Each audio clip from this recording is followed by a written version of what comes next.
In today's video, I'm going to walk you through the steps of making a custom tea blend.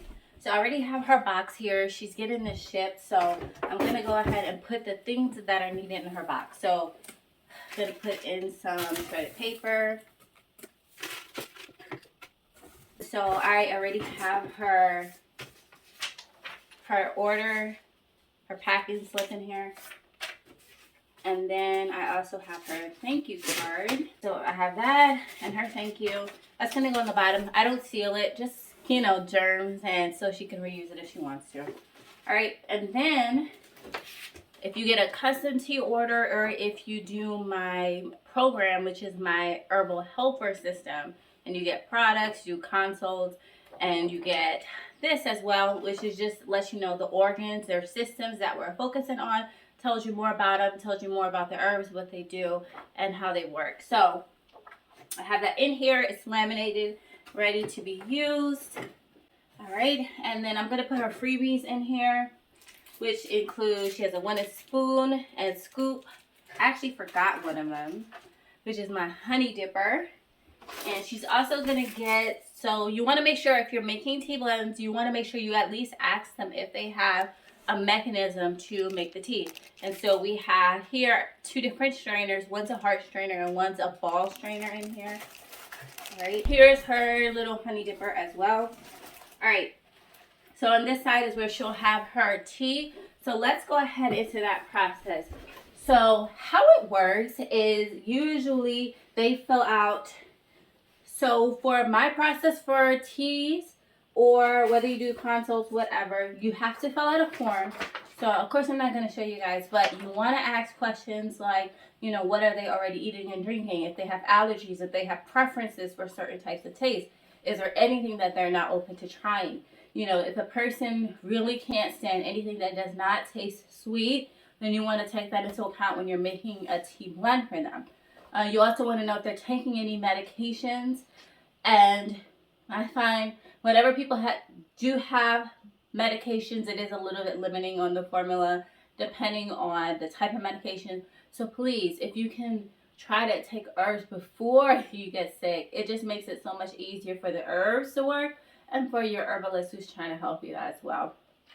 All right, other things, learn about them personally. What do their schedules look like? So that can also help you too. You might not want to make maybe decoctions if they're already really busy and don't have much time to spare. And so I like to know all about all the different issues that they're having and ask lots of different questions. All right, so that's really important. So once I have that form, I print it out. Everybody gets a folder, and it just makes it better for organization and to keep everything in one spot. So I go ahead and circle all the things that I need to look out for in my formula. So like what their issues are, medications, etc. And then also underlying things that I want to try to do for them. So just based on their verbiage, or just things that, like their preferences and whatnot, you want to take that into account as well. All right. So if they do take medications, which you'll find the average person does take medications, and they usually are going to take more than one, that's statistically a fact. The first thing you want to look at is a book on herb and drug interactions. This is just a small one that I have, and you can just flip through here and learn more about the drug if you don't know, or pharmaceutical if you don't know, the, how it works and all of that, and some of the effects and whatnot, and then just what herbs you would want to stay away from. So that's a good reference. After that, you want to have one of your herbal references, so you can just look and check any herb that you might be interested in if you forget any of its interactions. Actually, Herbal Holistic Healing, that is my book. I reference my own books all the time. And so if I just forget something like, okay, I know this herb is useful for certain strands of strep, but I'm not sure which ones. So let me go and check it. So I do list the contraindications for herbs, and so I will go ahead and do that. Now you want to make sure you have 3 different books to compare with. Why? Because you may find that one herb will have a contraindication in 1 out of 3 books, and then you just, take that one into account, but it may be that herbalist's perspective. Whereas if you see something and it's in all of your books, you know that you really want to watch out for that contraindications. Another book that I use for this would be this book, Herbal Remedies by Andrew Chevalier. And then there is one other book that I don't actually see. I didn't see what I was trying to look quickly. And that book is the Modern Herbal Dispensatory. And I do like to use that just to do a quick check of any contraindications. All right. All right. So now we're ready for the actual tea making process. And everyone has their own method that they like to use.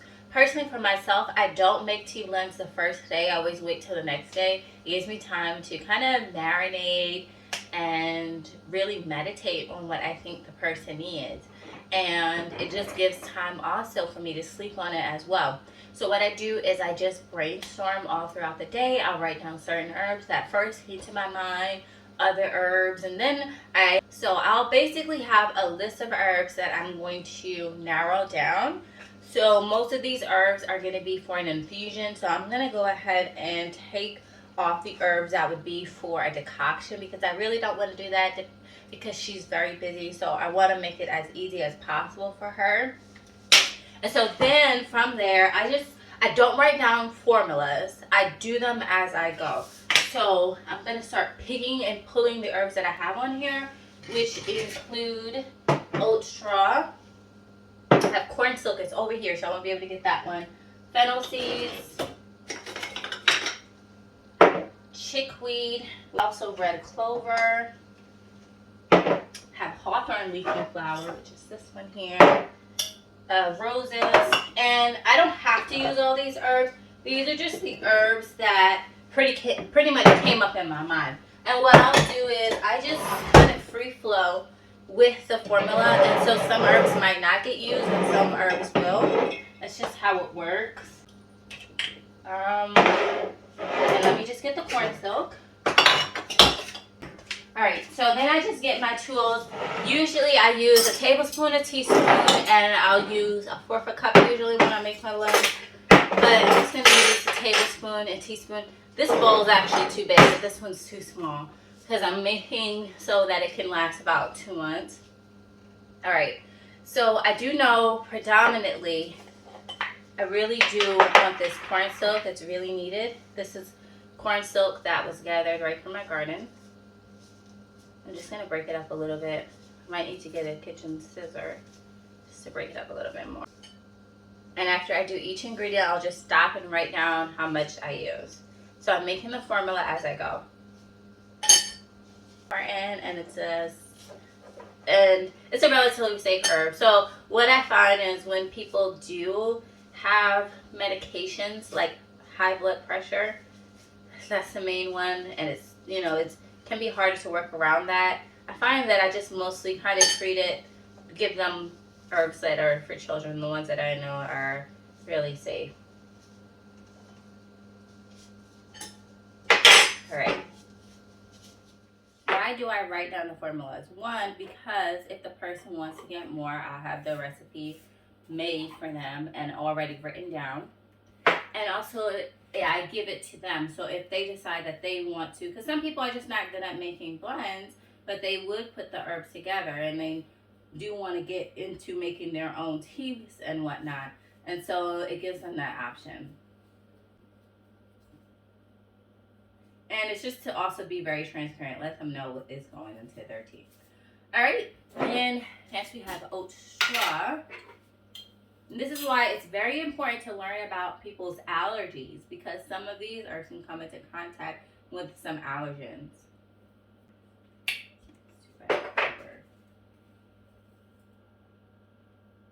And it's a good idea to know how all of these herbs taste. If you are not sure how an herb tastes, you want to make sure you use an herb before you give it to somebody else. And I usually don't actually taste the teas, but when you're just beginning, that might be a good thing to do. But I don't. I know how it will taste, because that's kind of how I blend with all these different things in mind. When you dry in your own herbs, they might not come out perfect. Alright, I am going to put some of this hawthorn leaf and flower in here, because I feel like it's important. But I'm going to put a smaller amount in here. Usually I like to listen to music, and I really pray over this blend. because, you know, the healing comes from Yah, and I just want him to help me to construct a tea that is going to be healthy and healing for her. And I just try to quiet myself so I can hear and see, yeah, that looks right. So it's really intuitive for me, but again, it's different for everyone. And then we have fennel seed. So I actually did use everything that's here. And this tea will be a pretty good tasting tea. Everything in here is more mild to sweet.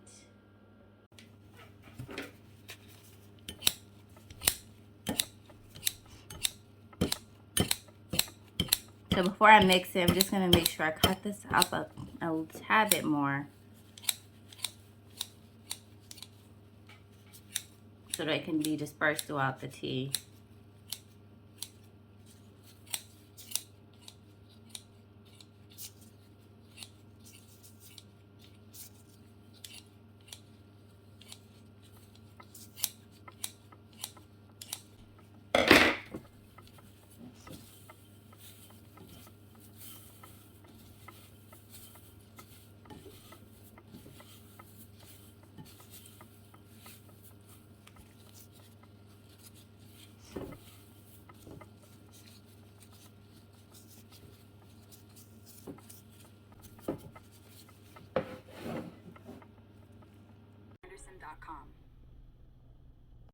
All right, so I went ahead and packaged up her tea blends, and this is it.